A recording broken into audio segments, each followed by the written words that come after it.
तो कहानी की शुरुआत होती है और हमें पिया और पोल को दिखाया जाता है जिनकी अभी नई नई शादी हुई थी और अपना हनीमून मनाने के लिए बिया के फैमिली केबिन में आते हैं, जहां पर उन्हें काफी रात हो जाती है जिसकी वजह से वो लोग घूमने नहीं जा पाते। और हम देखते हैं कि ये दोनों जब रात के टाइम सो रहे होते तभी इनके ऊपर किसी चीज की लाइट आती है, लेकिन इन्हें इस बात का कुछ भी पता नहीं चलता और ये लोग सोते रहते हैं। अब सुबह होते ही हम देखते हैं कि दोनों लेक के किनारे बोट लेकर घूमने चले जाते हैं और यहाँ पर एक दूसरे के साथ बहुत रोमांस करते हैं। और ऐसा करते हुए इन्हें शाम हो जाती है और यह वापस अपने केबिन की तरफ आने लगते हैं, लेकिन तभी इन्हें भूख लग जाती है, जिसके बाद ये खाना खाने के लिए एक रेस्टोरेंट की तरफ जाते हैं जो कि वहां से काफी दूरी पर था। और आखिरकार जब ये लोग उस रेस्टोरेंट तक पहुंच जाते हैं और उसके अंदर जाते हैं, उस दौरान वो देखते हैं कि उस रेस्टोरेंट का मालिक अपने ही सामानों को तोड़फोड़ कर रहा था, जिसके बाद वो उनको भी वहां से जाने के लिए कहता है। लेकिन तब तक वो बिया को देखता है, जिसे देखने के बाद वो उसका बचपन का नाम लेकर कहता है कि मैं तुम्हारा तब का फ्रेंड हूँ। जिसके बाद ये दोनों एक दूसरे से मिलकर काफी खुश होते हैं, जिसके बाद अब वो उन्हें खाने के लिए अंदर बुला लेता है। अब हम देख पाते हैं कि वहीं काउंटर के पास उसकी वाइफ एनी भी खड़ी होती है, जिस पर वो गुस्सा करके अंदर चला जाता है और उसके जाते ही एनी उससे कहते हैं कि वो उन टाउन से चले जाएं, लेकिन ये कपल उसकी बात पर ज्यादा ध्यान नहीं देते और जाकर खाना खाने लगते हैं। अब इसके बाद हम देखते हैं कि वो दोनों वापस अपनी केबिन लौट जाते हैं और हम देखते हैं कि बिया उस होटल के मालिक के बारे में कुछ ज्यादा ही बातें कर रही थी, जिसकी वजह से दोनों के बीच झगड़े हो जाते हैं और ऐसा करते हुए ये दोनों सो जाते हैं। अब हमें दिखाया जाता है कि रात के 3:45 हो चुके थे और इसी टाइम इनके फ़ोन का अलार्म बजने लगता है और इस बात से पॉल को लगता है कि शायद सुबह हो गई है। जिसके बाद अब वो अपना फिशिंग रॉड लेकर बाहर जाने लगता है, लेकिन तब तक वो घड़ी में 12 बजते हुए देखता है। जिसके बाद वो वापस से सोने के लिए अपने बेड की तरफ आता है, लेकिन वो देखता है कि बिया वहां से गायब है। जिसके बाद अब वो उसे पूरे केबिन में ढूंढने लगता है, लेकिन उसके बहुत ढूंढने के बाद भी वो उसे नहीं मिलती। अब हम देखते हैं कि पॉल काफी परेशान हो जाता है, जिसकी वजह से वो उसे जंगल की तरफ भी ढूंढने के लिए निकल पड़ता है। अब जंगल में काफी ज्यादा दूर ढूंढने के बाद बिया उसे कहीं दूर दिखाई देती है, जो कि बिना कपड़ों के एकदम नेकेड सर झुकाए हुए खड़ी थी। अब उसके पास जाकर जब उसका नाम पुकारता है तो वो ऐसे डर जाती है जैसे कि वो खड़े खड़े ही सो रही थी। जिसके बाद अब पॉल उसे अपनी शर्ट पहनाकर केबिन में वापस अपने घर लेकर आता है। अब वो बिया से उसके बाहर जाने की वजह पूछता है, लेकिन यहाँ पर बिया को कुछ भी याद नहीं था, इसीलिए वो बहाना बनाती है कि वो स्ट्रेस की वजह से काफी दूर वहां चली गई थी और उसको इस तरीके से नींद में चलने की बीमारी है। और ऐसा सुनने के बाद पॉल बिल्कुल हैरान हो जाता है। अब इसके कुछ अगले दिनों तक पॉल ध्यान देता है कि बिया का बिहेवियर कुछ अलग हो रहा है और इसके साथ साथ वो काफ़ी चीज़ें भूलने लगी थी। तभी एक दिन पॉल उसके पैरों पर किसी चीज़ के काटने का निशान देखता है, जिस पर बिया बहाना बनाती है कि जंगल के मच्छरों ने वहां पर काटा है। लेकिन पॉल को अब बिया की बातों पर यकीन नहीं हो रहा था। जिसके बाद पॉल अब उसी जगह पर जाता है जहाँ पर बिया उसे मिली थी। जिसके बाद वहां पर उसे बिया की फटी हुई ड्रेस मिलती है, जिस पर कोई लिग्जेक्टिव मटेरियल लगा हुआ था। जिसके बाद अब पॉल उसकी ड्रेस को अपने साथ लेकर आता है।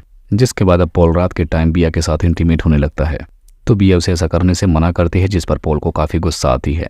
जिसके बाद अब बिया को ड्रेस दिखाकर उसके बारे में पूछने लगता है, जिस पर बिया झूठ बोलती कि उसने ड्रेस को मैं लॉन्ड्री में रखा था। और अब इस बात को लेकर इन दोनों के बीच काफी जोरदार लड़ाई हो जाती है। जिसके बाद अब ये दोनों फिर से सोने के लिए चले जाते हैं। अब सोते टाइम हम देखते हैं कि पॉल के ऊपर फिर से वही लाइट पड़ती है। जिसके बाद अब पॉल फिर से उसको चेक करने के लिए उसके पीछे जाता है, लेकिन उसको पता नहीं चल पाता कि आखिर ये लाइट आ कहाँ से रही है। लेकिन उसे जाते हुए किसी की शैडो दिखाई देती है, जिससे उसे शक होता है कि शायद बिया और बिया के बीच में कुछ तो जरूर चल रहा है। इसलिए वो अपनी गन उठाता है और बाहर की तरफ अंधाधुंध शूटिंग करना शुरू कर देता है, लेकिन वहाँ किसी के ना होने की वजह से किसी को कोई नुकसान नहीं होता। अब अगली सुबह हमें दिखाया जाता है कि बिया अपनी डायरी में जनरल इन्फॉर्मेशन लिख रही होती है, जैसे कि उसका प्रेजेंट नाम बिया है और उसके हस्बैंड का नाम पोल है।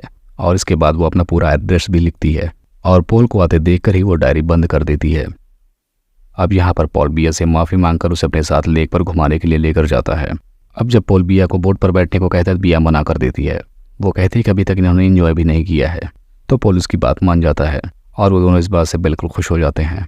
अब जैसे ही ये दोनों पास आने लगते हैं, वैसे ही बिया को ब्लीडिंग होने लगती है, जिसे देखने के बाद पॉल उसे डॉक्टर के पास जाने को कहता है, लेकिन फिर भी बिया उसे मना कर देती है। जिसके बाद पॉल अब उसके बदले हुए नेचर के बारे में बताने लगता है और ये बात उठाकर वो उसे फिर से चिल्लाने लगता है। अब यहाँ पर पॉल उसे पकड़कर उसे चुपचाप बिल के बारे में पूछने लगता है। जिसके बाद अब वो फौरन बिल के घर पर जाता है, जहाँ पर उसे एनी मिलती है, जो कि बिया की तरह ही अपनी जनरल इन्फॉर्मेशन बताती है। अब पॉल उसकी बातों को इग्नोर करके बिल के बारे में पूछता है, लेकिन वो उसे कहते कि वो यहाँ से चला जाए क्योंकि वो इस जगह पर सेफ नहीं है। जिसके बाद अब वो लेक की तरफ इतना कह के मुड़ जाती है। अब इसके बाद पॉल उसके पैर पर भी बिया की तरह किसी चीज के कटने का निशान देखता है, जिसके बारे में वो पूछने ही वाला था, लेकिन तब तक एनी वहां से जाने लगती है। अब वहीं पॉल को विल की कैप मिलती है, जिस पे खून लगा था, जिससे पॉल को लगता है कि शायद विल की मौत हो गई है। जिसके बाद वो अब विल के घर पर जाता है, जहाँ पर कंप्यूटर ऑन था और वहाँ पर कैमरे की रिकॉर्डिंग ऑन थी। अब हम देखते हैं कि पॉल उस कंप्यूटर में पुरानी रिकॉर्डिंग्स को प्ले करता है और वो देखता है कि जिस तरह से विया उसके घर से निकल कर गई थी वैसे ही यानी भी घर से निकलकर कहीं और गई थी। अब पॉल उसके आगे देखने ही वाला था, लेकिन तब तक कंप्यूटर शट डाउन हो जाता है। अब पॉल वहां से जाने लगता है, लेकिन तब तक उसके हाथ एक डायरी लग जाती है जिसमें एनी ने सब कुछ अपने बारे में लिखा था और उस पेज पर भी लिखजेटिव मटेरियल लगा हुआ था। अब जब वो वहां से जा रहा होता है तभी हम देखते हैं कि खिड़की पर किसी तरह की शैडो हमें दिखाई देती है, जिसके बाद पॉल उसे इग्नोर करके अपने केबिन में आ जाता है। अब यहाँ आने के बाद वो बिया को समझाता है कि यहाँ पर बहुत ज्यादा खतरा है, हमें यहाँ से चले जाना चाहिए क्योंकि हम यहाँ पर सेफ नहीं हैं। लेकिन बिया यहाँ से जाने से मना कर देती है। वो कहती है कि एनी विल को बचाना चाहती है, जिससे पॉल को अजीब लगता है। जिसके बाद पॉल उसे वहीं छोड़कर अपनी कार की चाबियां ढूंढने लगता है, लेकिन हम जान पाते हैं कि बिया ने चाबियां छुपा दी थी। जिसके बाद अब पॉल चाबियां ढूंढते हुए बिया का बैग खोलता है, जिसमें उसे बिया की डायरी मिलती है और वो बिया की सुबह लिखी हुई सारी इंफॉर्मेशन के बारे में पढ़ता है और उसे पढ़ने के बाद उसे यकीन हो जाता है कि बिया उसकी असली वाइफ नहीं है। जिसके बाद अब पॉल उसे और भी ज्यादा गुस्सा होने लगता है। जिसके बाद अब जाकर बिया अपने आप को बाथरूम में बंद कर लेती है। जिसके बाद पॉल काफी गुस्से में वहां भी आ जाता है। जिसके बाद पॉल उसे जबरदस्ती अपने बेड पे ले जाकर बांध देता है। जिसके बाद अब बिया से अपनी पुरानी बातें पूछता है तो उसे कुछ भी याद नहीं होता, जिससे पॉल को यकीन हो जाता है ये असली बिया नहीं है। जिसके बाद अब पॉल देखता है कि बिया के अंदर कुछ चिपचिपा मटेरियल है।